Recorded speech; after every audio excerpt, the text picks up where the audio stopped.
Halo, Assalamualaikum warahmatullahi wabarakatuh. Saya dengan Aila Arnas insya Allah akan membahas soal sosiologi UTBK kali ini. Semoga semuanya para pejuang PTN ini masih semangat dan masih giat untuk belajar, terutama pelajaran sosiologi untuk menambah wawasannya sehingga nanti bisa dapat informasi ataupun ilmu baru untuk bisa menjawab soal terkait sosiologi di PTN. Nah, kita lihat soalnya ya. Ini ada soal SBMPTN 2016 dengan kode 429. Nah, soalnya adalah lahirnya sosiologi dilatar belakangi oleh peristiwa penting yang mengubah tatanan sosial masyarakat Eropa secara mendasar di abad pertengahan. Salah satu peristiwa tersebut adalah, nah ini berarti menanyakan apa sih latar belakang lahirnya ilmu sosiologi. Nah, ini ada beberapa opsi. Pertama, meletusnya Perang Dunia Pertama. Yang kedua, munculnya fasisme di Jerman. Terus yang ketiga, revolusi komunis di Rusia. Yang keempat, revolusi politik di Perancis. Dan yang itu imperialisme perdagangan. Nah, kita akan bahas ini, tapi sebelumnya kita harus tahu dulu apa sih makna dari sosiologi. Nah, secara etimologi atau berdasarkan asal katanya, sosiologi itu berasal dari kata socius dan logos. Socius itu dari bahasa Latin artinya kawan atau teman. Sedangkan logos itu dari bahasa Yunani artinya ilmu. Dengan begitu kita bisa simpulkan ilmu sosiologi adalah ilmu mencari kawan.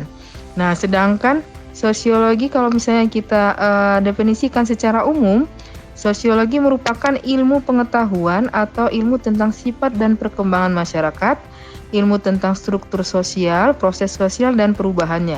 Jadi sosiologi ini membahas banyak hal terkait dengan masyarakat. Nah, manfaat ilmu sosiologi itu apa? Pertama, untuk penelitian sosial, pemecahan masalah sosial, perencanaan sosial, pembangunan sosial, pengawasan sosial, dan juga untuk pembuat keputusan terutama nanti untuk pemerintah. Nah, objek kajian sosiologi itu apa? Masyarakat. Nah, itu terkait dengan hubungan antar manusia dan proses yang terjadi dalam hubungan tersebut. Nah, kajian sosiologi ini ada kategori tertentu ya, misalnya berdasarkan kekayaan, waktu, pendidikan, dan perubahan sosial.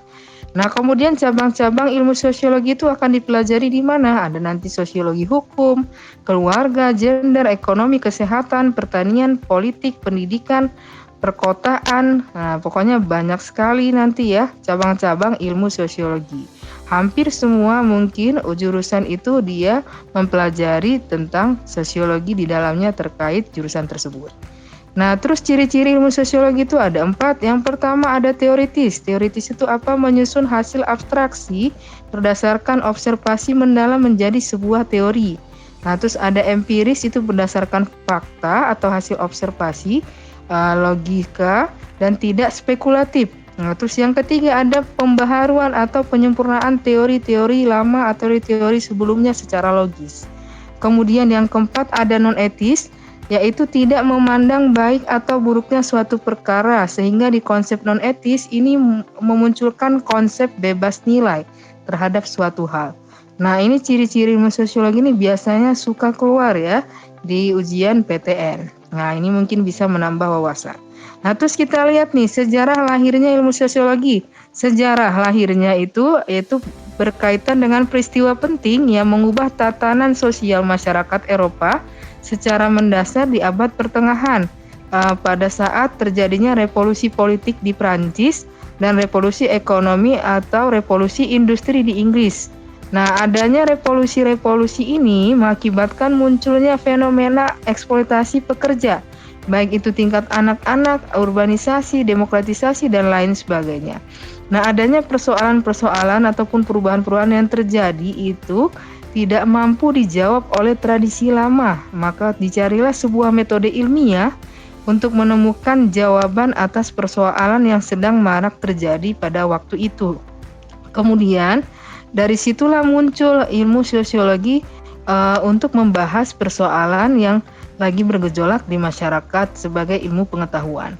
Nah, rentetan revolusi yang dipicu oleh revolusi Prancis itu pada tahun 1789 sampai berlanjut ke abad 19 itu faktor langsung munculnya ilmu sosiologi. Jadi bisa dikatakan kalau di sini Faktor utama lahirnya ilmu sosiologi adalah karena adanya faktor dari munculnya revolusi politik di Prancis.